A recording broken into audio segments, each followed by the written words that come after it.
మీ observation ఏంటి sir? ఏమన్నా ఒక లాజికల్ ఎండ్ వైపు వెళుతుందా? ఇదేమి కాంప్లికేటెడ్ కేసు అయితే కాదు. కిరణ్ గారు అన్నారు కానీ నాకైతే పెద్ద కాంప్లికేటెడ్ అనిపించడం లేదు. దీంట్లో ఏమన్నా ప్రభుత్వం యొక్క హై హ్యాండెడ్నెస్ ఏమైనా కనపడుతుందా?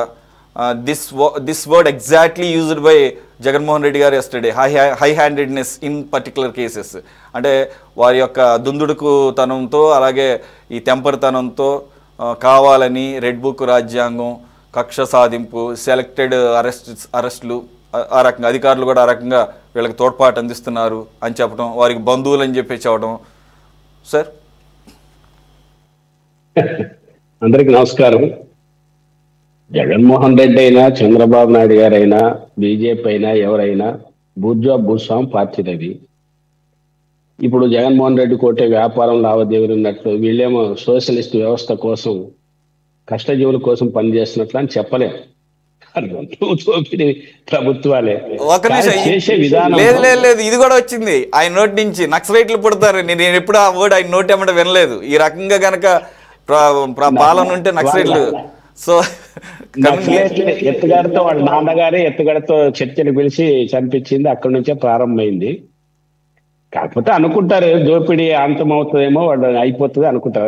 అది అయ్యే అంచేసే సాధ్యం ఎవరికి కాదు ప్రపంచంలో. దోపిడీ ఉన్నంత వరకు తిరుగుబాటు ఉంటుంది. సరే, ఈ పాలక వర్గాల గురించే మాట్లాడుతున్నాం కాబట్టి ఇది ఈ రోజు నుంచే జరుగుతున్న చర్చ కాదు. మరేదో ఇప్పుడు కొత్తగా చెప్తున్నారు, ఈ కూటమి ప్రభుత్వం చేస్తుంది, కూటమి ప్రభుత్వం మీద దీన్ని ప్రోత్సహిస్తుంది అన్నట్టు నేను కొత్తగా వింటున్నాను. మరి నాకు అర్థమైందా లేకపోతే మీరు చర్చిస్తుందా నాకు తెలియదు. ఆయన కల్తీ మద్యం గురించి ఇప్పుడే కాదు, పెద్ద ఎత్తున గత గవర్నమెంట్ లో జరిగింది అనేది మనం చూసాము. అనేక ఉదాహరణలు బయటకు వచ్చాయి, చనిపోయింది వచ్చాయి, శాంపిల్స్ వచ్చినాయి, ఇవన్నీ వచ్చాయి. ఇప్పుడు ఉన్న వాళ్ళంతా జైలు చుట్టూ తిరిగే వాళ్ళంతా మద్యం కేసులకు సంబంధించిందే.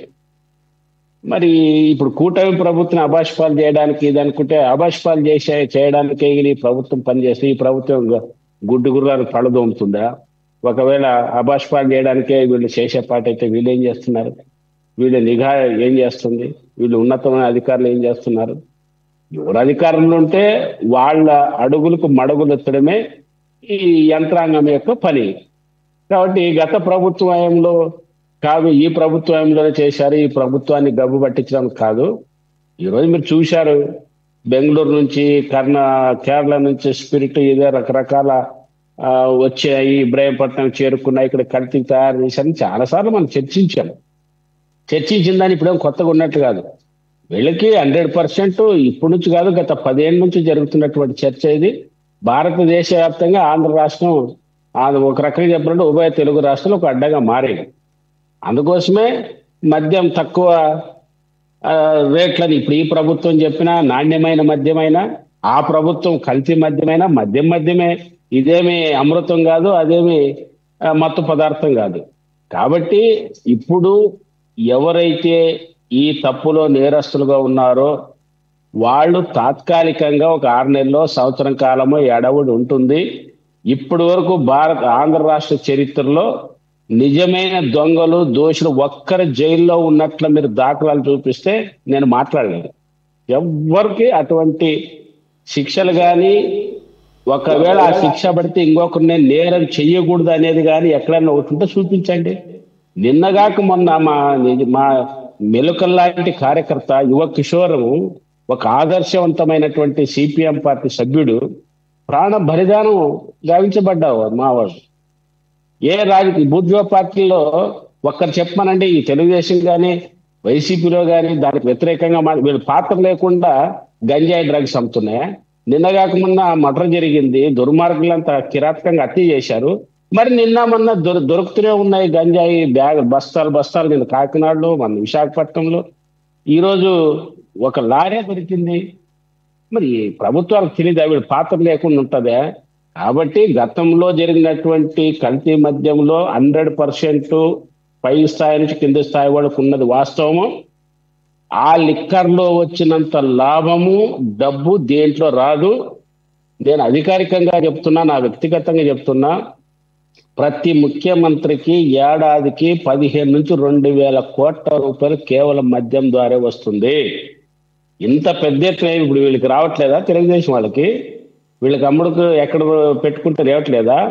గతంలో కల్తీ మద్యం ఎట్లయితే ఇప్పుడు లాస్ట్ కి మద్యాన్ని మొబైల్ చేశారు. ఇప్పుడు ఏమి తెలీదా కిరణ్, తెలీదా ఈ విషయము? మద్యాన్ని బెల్ట్ షాప్లు అన్నాం, బెల్ట్ కాదు, దాన్ని దాటిపోయింది ఇప్పుడు బైకులు, మొబైల్ బైకులకి అక్కడొక 20 బాటిల్స్, ఇక్కడొక 20 బాటిల్స్ అయితే ప్రజల వద్దకు పాలన, ప్రజల వద్దకు పాలన ఎట్లో ప్రజల దగ్గరికే మందు. ఇప్పుడు తెలీదా? మనకు తెలుసు కదా, ఎమ్మెల్యేలకు తెలుసు ఈ విషయాలు, రాజకీయ నాయకులకు తెలుసు, ఎక్సైజ్ వాళ్ళకి తెలుసు, అందరికి తెలుసు. అందుకోసమే ఈ ఆదాయ వనరుల్లో భూమి, లిక్కరు, మైనింగ్, శాండ్ ఇవన్నీ ఆదాయ వనరు. అవి లేకుండా ఈ రాజకీయ నాయకులు, అందుకో సీఎం మీద కూడా ప్రెజర్ తెచ్చారు. చంద్రబాబు నాయుడు గారు వచ్చిన వార్తలు చూసడమే, మేము వచ్చి గవర్నమెంట్ వచ్చి అధికారం వచ్చి సంవత్సరం అయింది, మాకు ఎటువంటి లాభాలు లేదు, కింద కొట్టుకోవడం చూస్తున్నాం ఇవన్నీ. అందుకోసమే ఈ మద్యం కుంభకోణంలో 100% రాజకీయ నాయకుల ప్రమేయం లేకుండా జరగదు. పేరుకేమైనా జనార్దన్ రావు గురించి మాట్లాడాం, వాడు మీరే 5 లక్షలు 10 లక్షలు అంటున్నారు, కోట్ల రూపాయలు, 100 కోట్లు ఎక్కడ దొరికాయి, ఎక్కడ దొరికాడు, బయట దేశానికి వెళ్ళి వచ్చి మళ్ళీ ఎక్కడ తీసుకొచ్చారు. జనార్దన్ గురించి ఇంత చర్చించిన తర్వాత కూడా ఇదేదో ఆయన పాత్ర లేదనడం సరైనది కాదు. పాత్ర ఉంది, ఖచ్చితంగా ఉంది. కానీ ఈ ఛార్జ్ షీట్ కూడా మరి ఈ రోజు చూస్తుంటే 8 మంది మీద ఒకటి, 13 మంది మీద 2022లో జనార్దన్ రావుతో 13 మంది, 2 కేసులు ఉన్నాయి. ఈ 2 కేసుల్లో కూడా మరి వాళ్ళది ఏదో అందులో నమోదైనట్టు లేదు. కానీ మొదలుగానే పేరు చేసి తర్వాత చేర్చొచ్చు.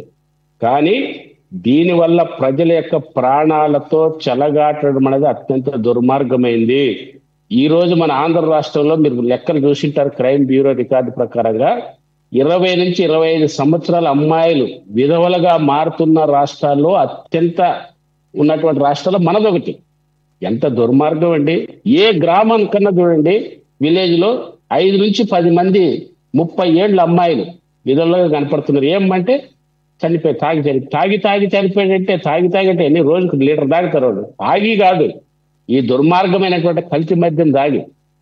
కాబట్టి ఈ పాలకులు లాభమే పరమావధి, వాళ్ళకి ఆదాయమే పరమావధి. కాబట్టి ప్రజల ప్రాణాలు ముఖ్యం కాదు. వీళ్ళకి కూడా శిక్ష పడి ఏదో చేసుకుంటారు, తాత్కాలికంగా 2 రోజులు లొంగ తీసుకోవడానికో ఏం చేసుకోవడానికి. మరి ఇంత జరుగుతున్నా సీరియస్ గా ప్రభుత్వం, ఇప్పటికీ ఈ ప్రభుత్వం కూడా చర్యలు తీసుకుంటుందని కనపడుతుంది తప్ప ఒక రాజకీయ కోణంతో ఒక కుట్రపూరితంగా చేస్తున్నారనే వాదన బయటపడుతుంది తప్ప రాష్ట్రంలో ఉన్నటువంటి ఏ పార్టీ అయినా ఎవరైనా అలాంటి దొంగసారా, మద్యం, కల్తీసారా, అదేవిధంగా మొబైల్ ఇట్లాంటి వాళ్ళ మీద కొంచెం చర్య తీసుకుంటే యువత ఈరోజు నిరుద్యోగ సమస్య పక్కదారి పట్టించడానికి, పేదరికాన్ని నుంచి మరుగున పరచడానికి ఈ రోజు ఈ మద్యము, డ్రగ్స్ అనేది వీళ్ళకి ఒక మంచి ఆయుధంగా తయారైంది, యువతని పక్కదారి పట్టించడానికి. కాబట్టి దాన్ని నిర్మూలించడానికి సీరియస్ గా చర్య తీసుకోవాలనేది మా అభిప్రాయం.